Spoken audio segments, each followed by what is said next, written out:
Hello students, good morning all of you. हमने छुट्टियों से पहले कविता पढ़ी थी, यह दंतुरित मुस्कान। ये हम पहले पढ़ चुके थे। आज हम कवि नागार्जुन की दूसरी कविता फसल पढ़ेंगे। फसल कविता में कवि बता रहे हैं कि फसल कैसे उगती है, कैसे पैदा होती है, इसमें किन किन तत्वों का योगदान होता है।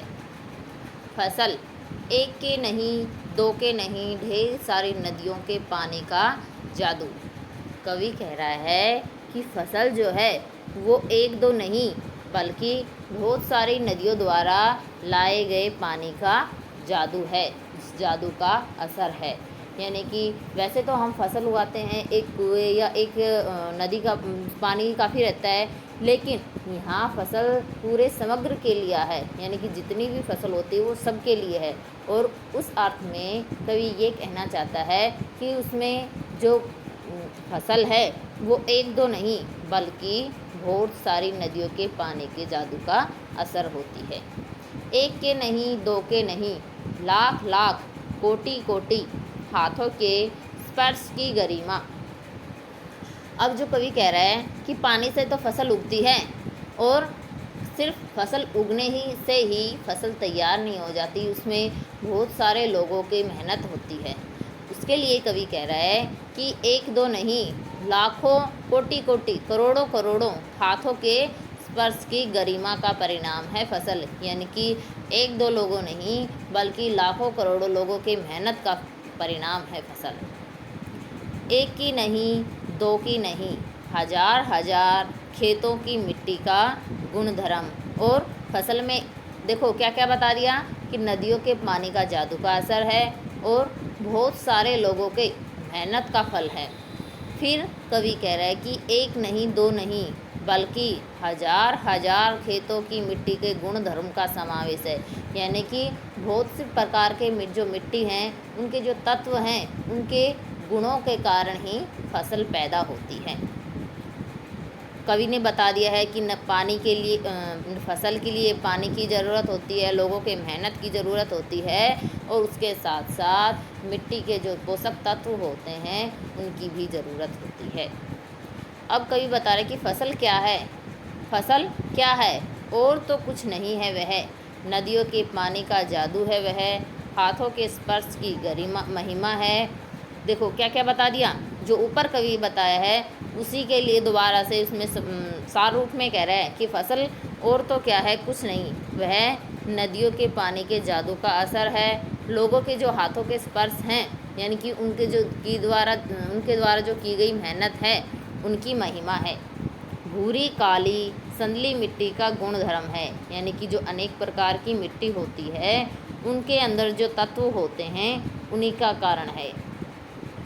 रूपांतर है सूरज की किरणों का, सिमटा हुआ संकोच है हवा की थिरकन का। देखो रूपांतर यानी कि उसका बदला हुआ रूप है, किसका? सूरज की किरणों का। सूरज की किरण जब फसल पर पड़ती हैं तो ही फसल होती है। ये हम सबको पता है कि फसल के लिए, पेड़ों को उगने के लिए क्या क्या ज़रूरत होती है। पानी की ज़रूरत होती है, मिट्टी की ज़रूरत होती है, साथ में लोगों की मेहनत की ज़रूरत होती है, और सूरज की किरणों की ज़रूरत होती है। और क्या कह रहा है कवि कि सूरज की जो किरणें हैं उसका बदला हुआ रूप है फसल, सिमटा हुआ संकोच है हवा की थिरकन का, और जो तेज बहती हवा है उसका एक संकुचित रूप है फसल। देखो इसको एक बार फिर से देखते हैं। एक के नहीं, दो के नहीं, ढेर सारी नदियों के पानी का जादू। फसल क्या है? कवि बता रहा है कि फसल में एक दो नहीं बल्कि बहुत सारे नदियों के पानी का जादू का असर होता है। एक के नहीं, दो के नहीं, लाख लाख, कोटि कोटि, हाथों के स्पर्श की गरिमा। और फसल के लिए एक दो नहीं बल्कि लाखों करोड़ों लोगों की मेहनत का फल होती है। यानी कि वैसे तो हम थोड़ा अनाज उगा सकते हैं, एक दो लोग भी अनाज उगा सकते हैं, लेकिन समग्र रूप में क्या भी कहना चाहता है कि बहुत सारे लोगों की मेहनत का परिणाम होती है। एक की नहीं, दो की नहीं, हजार हजार खेतों की मिट्टी का गुणधर्म।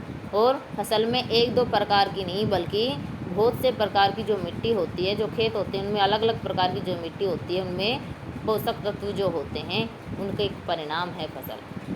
फसल क्या है? और तो कुछ नहीं है वह, नदियों के पानी का जादू है वह, हाथों के स्पर्श की महिमा है।